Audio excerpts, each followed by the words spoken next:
Steven Wars is intended as an exercise in critical thinking for the followers of Steven Universe. I make these to encourage discussion over the context of the show and some of its writing elements, not to insult or attack people. If you feel that me bringing up negative arguments and challenging your perception of the show may cause you undue amounts of stress or anxiety, this is your guilt-free ticket to close the video now.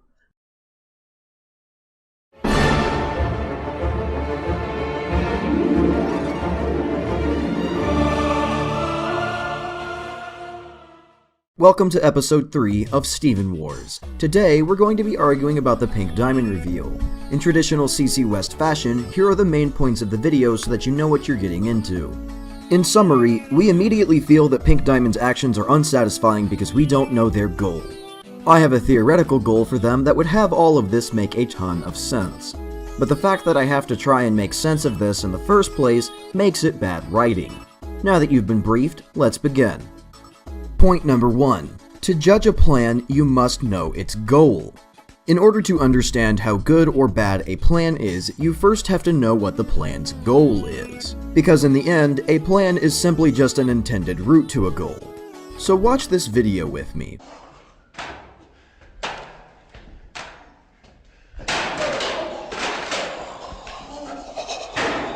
Most likely, your immediate response is to think that it was stupid. Why would someone just throw their laptop down the stairs? They must be an idiot. But what you don't know is that that laptop was like 7 years old, barely worked anymore, and that the person's job has a policy for replacing old equipment at a huge discount when the equipment is broken. Dropping the laptop down a staircase doesn't seem as stupid once you learn that their goal was to break the laptop. In this case, Pink Diamond is our irresponsible laptop owner. She does a lot of things that we see as pretty stupid, but that's because we don't really know what her goal is. So we automatically discounted any notion of them having a goal, just like we did with the laptop. And thusly, like most everyone else watching, I was very dissatisfied with the reveal. But like our irresponsible laptop owner, there is actually an unusual goal that we could consider that would make this a really good plan. A goal that not only makes sense for her actions, but makes sense to what we know about the character as well. Now, if the reaction to my Rose Quartz video was any indication, you guys seem to think that Pink Diamond, and all the diamonds really, are some kind of authoritarian dictators who rule with an iron fist. And I mean, there's evidence for that, and there's also a lot of evidence against that, but whether or not they actually are authoritarian dictators, it certainly seems that many gems view them as that. We also know that Rose Quartz / Pink Diamond was infatuated with the humans and their radically different ideology. So what I'm considering is, what if Pink Diamond's goal was to radically alter the government and the culture of the gems under her control to more closely resemble humans whom she believed had it better? Point number 2. A good goal for Pink Diamond.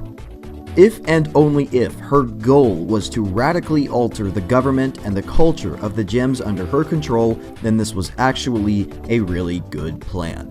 First, think about how this would have gone via a more straightforward plan.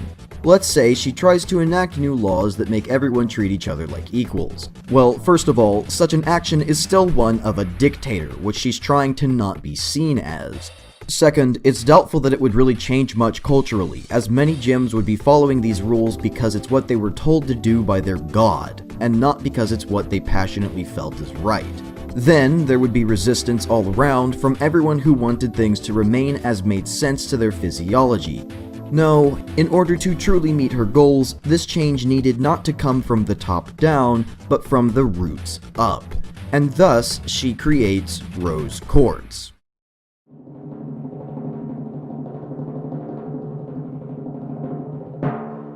As Rose Quartz, Pink Diamond is able to hit all of the check marks of starting a revolution, giving many grass is greener on the other side speeches about how great it would be to live like the humans, to not be forced to fulfill the purpose that you were literally created to fulfill, to be treated like equals even though some gems were literally, physiologically, more equal than others. To claim this planet as our own against the tyranny of the diamonds and make a new nation of progress, and so on and so forth. Much like any ideological revolution, it all fell behind one charismatic leader convincing their people of why they should be unhappy and how following them is going to change all of that. That is how you really change a culture, and Pink Diamond did it quite admirably through Rose Quartz. Those who would be against this notion would cling even more desperately to Pink Diamond to instill order, like a honeypot for who she viewed as traitors, revealing every fervent loyalist gem in Pink Diamond's presence so she knew who to take care of, making sure that Homeworld's most staunch defenders were as ineffective as she could possibly make them. She would intentionally fail, planning poorly on Homeworld's side and having Rose Quartz outmaneuver them at every turn, knowing that every loss of one of her loyalists was one less ideological opponent towards the revolution. She's even somewhat proving that the new ideology allows for better military might by unconventionally weaponizing heterogeneous fusions or gems previously thought unsuited for combat, and making sure that those unconventional celebrity fighters of hers would never have to fight against something they can't beat.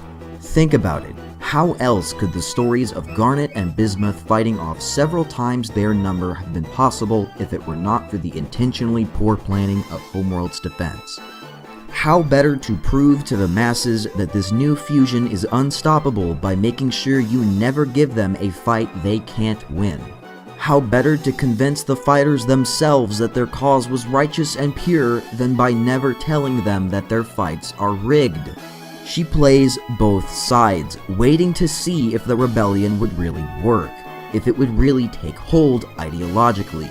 If it didn't work, well, she was still Pink Diamond, she was still in power, and would make changes and pass laws to ensure more equality so that a rebellion was less likely in the future.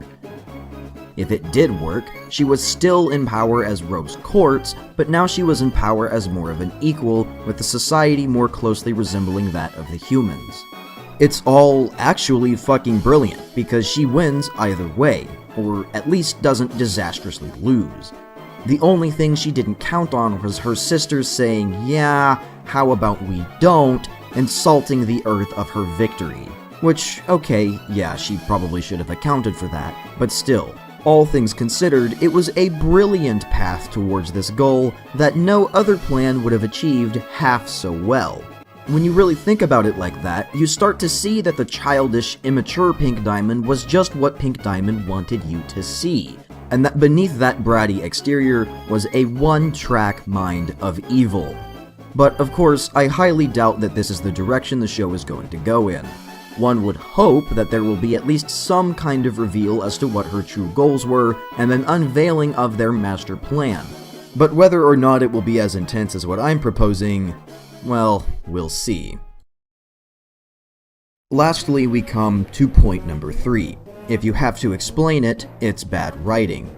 Now, there's been a lot of arguing back and forth about why this episode is actually well written. Many people, not unlike me, have argued that it's good because it makes sense when you really think about it. People argue that it's good because we're confused with Steven, and it gives us a connection to Steven.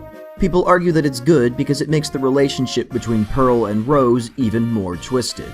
People argue that it's good because, calm down, it's just a kid's show, ignoring the fact that the kid's show has set its own standard to live up to. But the problem with all of these arguments is, at the root of things, the show itself does not make these connections for the audience member during the reveal. If they did, we wouldn't have all these 500 YouTube videos trying to defend it. It doesn't matter if it makes sense when you really think about it, if when you're first taking it in, it's absolutely incomprehensible. It doesn't matter if certain parts of The Last Jedi make sense if only you had read the book. I'm not here for the book that makes your movie make sense, and I'm not here for the YouTube theory videos that make your episode make sense. I'm here for the f***ing show. I'm here for you to make me feel something, and in the past, you have made me feel suspense, shock, love, and satisfaction. You have filled me with awe and grandeur in a way that no show ever has. But today, you have simply made me feel disappointed, and you will not be able to explain away those feelings of dissatisfaction in a supplementary comic, a YouTube theory video, or in an episode 2 months later. Ultimately, it falls to one fundamental principle on which I can never be swayed that this was indeed bad writing. It's exactly like one of those sayings that you've probably heard before: writing is like a joke. If you have to explain it, it's not good. Or at the very least, it's not as good as the ones in which you don't have to explain it. If you can enjoy the episode at face value, and then be blown away by the previous foreshadowing, that is good writing. That has. But if you have to watch a YouTube video just to convince you of why something isn't completely fucking bonkers, it is objectively worse writing than writing in which you inherently understand it. Nobody had to frantically explain why Sadie Killer made sense if only you had looked at it like this. Nobody had to tell me that Horror Show makes sense if only you had read the comics. Nobody had to write an essay about why Future Boy Zoltron was satisfying if only you understood the relationship between Mr. Smiley and Mr. Frowny. Nobody had to try and argue that Ocean Gem was a good episode because stop expecting so much from a kid's show. There was no need for 500 YouTube videos trying to explain why you shouldn't be angry at Giant Woman. And that is what good writing entails. If it makes you feel unsatisfied, and people have to argue that it shouldn't, then it is objectively worse than the writing that didn't dissatisfy, and in which nobody had to argue over it. When you do it right, nobody has to say, well, it's good because. When you do it right, nobody has to say, well, it could make sense if. When you do it right, nobody has to defend it. So today, I hope you've learned that some plans and actions that have negative results may seem stupid, but you can't know for sure that it was stupid unless you know what their goal was. Next time you see someone doing something stupid, try and think about what kind of goal they might have in which these actions don't seem stupid.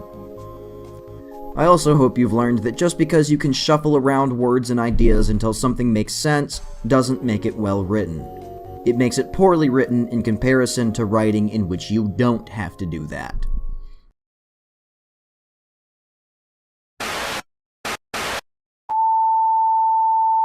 Alright, well, that's the end of the actual video. Now comes the part where I'm contractually obligated to ask you to put bread in my jar. If you want to keep me making videos like this, you should engage with this video by liking it, commenting on it, and or subscribing to my channel. That tells the YouTube bots that this video is good, and thus has the YouTube bots recommend it to more people. More recommendations means more views, which means more money, which means more food. It's not a complicated concept. I also have a Ko-fi if you directly want to give me some tips. Man, it sucks to rattle the tip jar. But even if you don't, I appreciate that you've made it to the end of the video. Thank you for watching, and I hope you've enjoyed.